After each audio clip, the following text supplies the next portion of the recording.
Hello বন্ধুরা, মোহনার দিকের আরও একটি নতুন ব্লগে তোমাদেরকে অনেক অনেক স্বাগত। আর আজ আমি বানাচ্ছি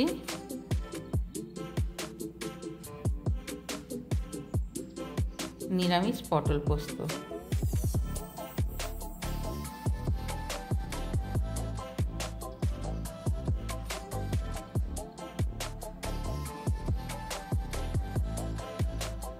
প্লিজ তোমরা দেখতে থাকো। প্রথমে পটলগুলিকে আমি ছুলে নিয়েছি, পুরোটা ছুলিনি, একটু খুব সামান্য ছাল রেখেছি। পুরো ছুলে দিলে কী হয়, পটলটা একদম নরম হয়ে যায়। আর পটলটা চিড়ে নিয়েছি, এমনভাবে চিড়েছি যাতে একদিকটা গোটা থাকে। হ্যাঁ, তারপর নুন হলুদ মাখিয়ে কড়াইয়ে তেল গরম করে তারপরে এগুলিকে ভেজে নিচ্ছি। আর আঁচটা একদম লোতে রেখে পটলগুলি ভেজে নিতে হবে।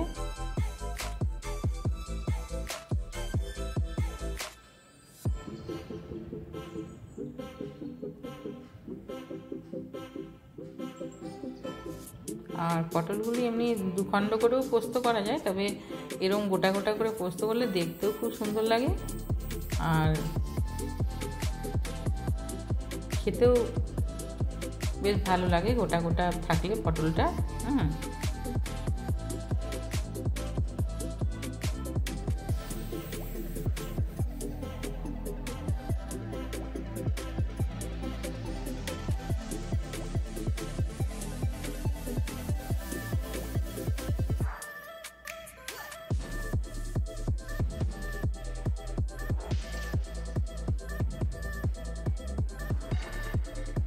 আর আঁচটা লোতে রেখে পটলটা ভাজলে পটলটা সেদ্ধও হয়ে যায়, তা না হলে পটলটা পুড়ে যাবে আর ভেতরটা কাঁচা রয়ে যাবে।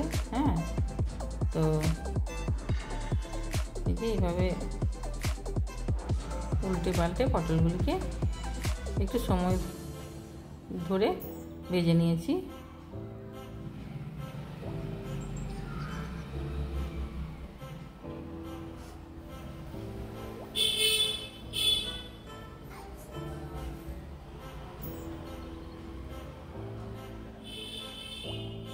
তারপর এগুলো এই যে তুলে রেখে দেবো। এর থেকে বেশি ভাজলে পটলটা পুড়ে যাবে। আর মোটামুটি ভাজা হয়ে গেছে আর হাফ সেদ্ধও হয়ে গেছে, বাকিটা পোস্তর মধ্যে সেদ্ধ হবে। আর এই যে বাকি তেলটা ছিল তার মধ্যে দিয়ে দিলাম কালো জিরে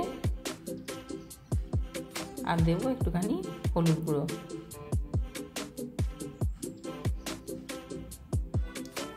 দিয়ে ফোড়নটা একটু ভাজা ভাজা হয়ে গেলে তারপরে ওর মধ্যে পোস্তটা দিয়ে দেবো।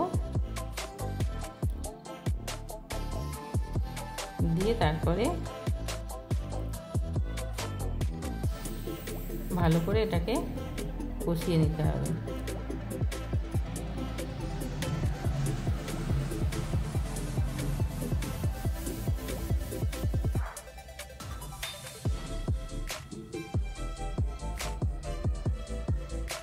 এবার পোস্তর একটা বেশ ভাজা ভাজা গন্ধ উঠবে, তারপর এটার মধ্যে জল দিতে হবে।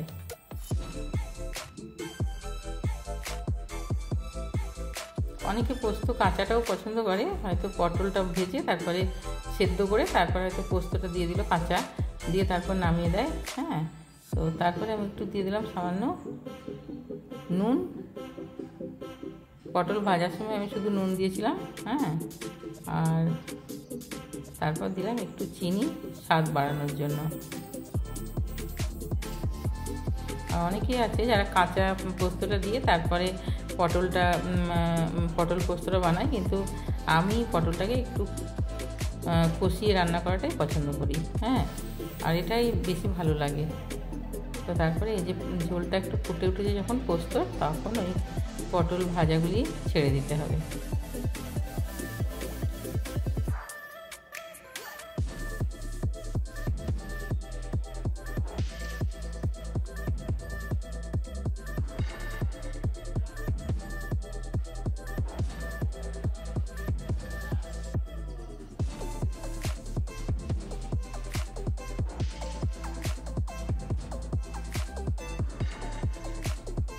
দিয়ে কিছুক্ষণ রান্না করে নিতে হবে। এটা ঢাকা দেওয়ার দরকার নেই। হ্যাঁ, এটা মোটামুটি পটলটা ওই আঁচটা লোতে রেখে কিছুক্ষণ ফুটিয়ে নিলেই পটল আর পোস্তটা বেশ গায়ে গায়ে হবে। আর গায়ে গায়ে হলেই তারপর তখন নামিয়ে দিতে হবে। আর এখন একটু আমি লঙ্কার গুঁড়ো দিয়ে দিচ্ছি। পোস্তটাতে আমি লঙ্কা দিইনি। হ্যাঁ, তো লঙ্কার গুঁড়োটা একটু দিলে একটু ঝাল ঝাল হবে।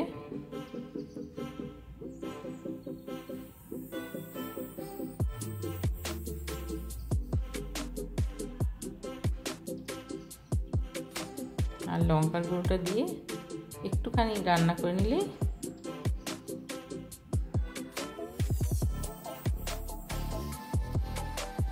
হয়ে যাবে পটল পোস্ত।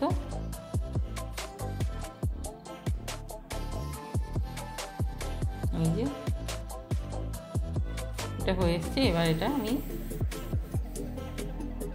ঢেলে দিয়েছি বাটিতে।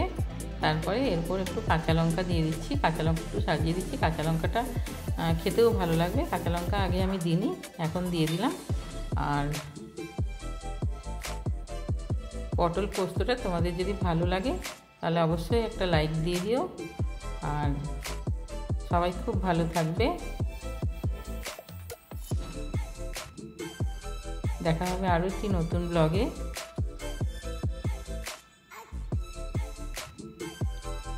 বাই।